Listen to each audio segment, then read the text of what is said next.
Passionate about music.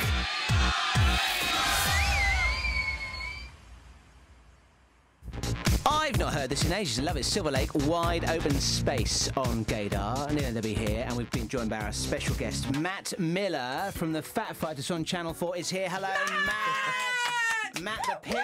That's right. Well, how come the Pillar? Well, I can probably guess. Neil, be careful. You are a well-worked-out man, if you don't mind me saying. Thank you very much, Neil. How long did it take you to get a body like that? It's every day. Really? Yep, Yeah. every day. Yeah. But you obviously love doing your weights and stuff. I love working with weights and working in the gym as much as you guys love being on the radio. Oh, that's good work. Can I just say, we love your show. It is camp as tits. It's fantastic. And it talks about a very controversial subject, our bodies. And our bodies, Neil, are controversial. Look at them. Look at them. We should be locked up. How did you get into the whole fitness thing yourself? Yeah, I've been in fitness ever since I can remember. From being a Californian and working on the beach to playing American football to now doing bodybuilding and training other people to have amazing bodies and be their best self. Do you love it? Do you get a high off getting people seeing how good they've become? I absolutely do. Yeah. It's you know, the feedback and to be such a positive influence in people's lives, just like you guys do, you know, is the best thing that you can possibly do. But why is it so important to you? What triggered in your mind all those years ago to make you want to go down that route to fitness? You know, I had a really bad accident. I had a American football injury that resulted in me having a titanium hip. Oh my God. So I was like the second person to have that done, and it ruined me as a person. And fitness got me in the gym, got me back on my feet, and ever since then, it's just steamrolled. From what I've read on the website, you really did go down. You lost it. You were went into drugs and all sorts really bad. Just you kind of lost my way, and fitness really got me back on track. And what was the starting point for that though? Because you're obviously right down in it, and there'll be other people who've had some issues in their lives in it. How did you? What made you go? I've got to do something about this.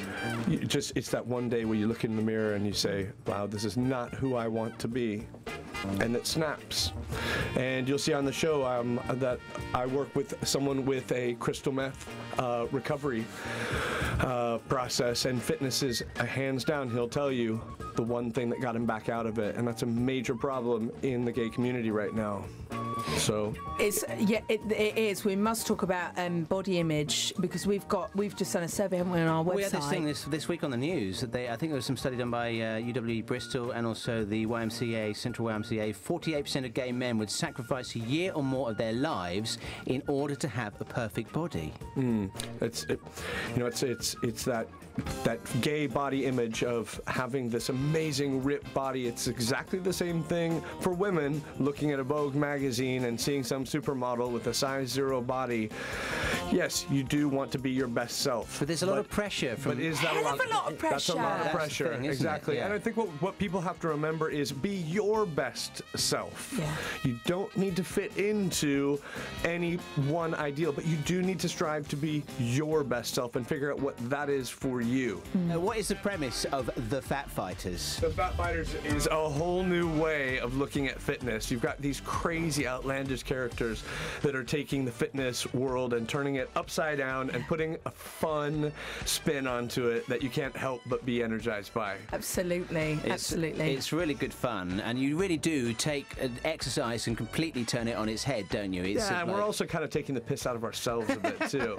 So nobody's taking themselves too seriously. We just want to get people up and active and having a laugh. It's so true. It's like cooking, isn't it? For years, you just keep the same recipe, and people do that with gyms. You've thrown all the bloody stuff out the window and gone, right, what is a laugh? And booba-size! Exactly. It's sort of what Jamie Oliver did to cooking. That is it! You know, this isn't a serious French restaurant. Just throw the stuff in the pot. Yeah.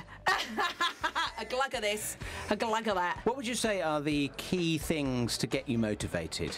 I think the key things to getting yourself motivated into fitness is finding something that you love and not being afraid of not being perfect at it. Just start doing something that you love.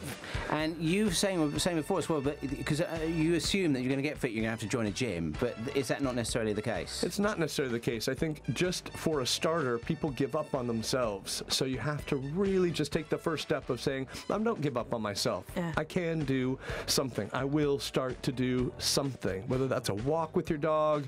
I don't really care. It doesn't have to be a serious gym workout. Just get moving. Oh, wow. You're very, can I say this, you're very hippie in your approach to exercise, aren't you? I'm the California crazy cliche, unfortunately.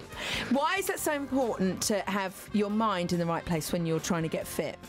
I think especially for women who are very emotionally connected to their bodies, if your mind isn't in the right place, your body usually isn't going to respond. You know, in the same way, maybe men can have sex and not think about it, and women, they two have to be together. Yeah. Your mind and your body are connected. Some people it's very strong, and some people it's not as strong.